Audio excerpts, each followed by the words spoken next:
Ja. Was haben wir jetzt eigentlich? Ich hoffe, der hat es scharf gestellt. Wert und Schleuder, vollkommen unwichtig. Wir haben ein Quietscheentchen. Viel wichtiger. 50 Cent, weil Quietscheteilchen war draußen. Und ihr habt gesehen, wenn man das trifft, Feder ist Gag, die Stange geht da durch, es war ein Versuch. Und das ganze Ding ist halt auf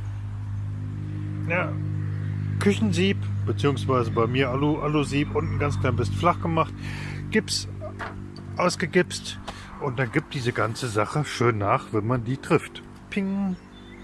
So, ich habe hier wieder einen gelben Ball zwischen meinen Füßen und das heißt, ich soll den schießen. Hier ist die schwarze Zwille drin mit Reaktionsherz. Ich hoffe, das ist da reingelaufen komplett. Tju, und das war das jetzt von heute. Bam, bam. Komm. Hey, gib's. Fein.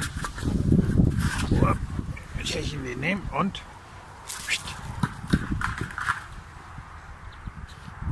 macht's gut.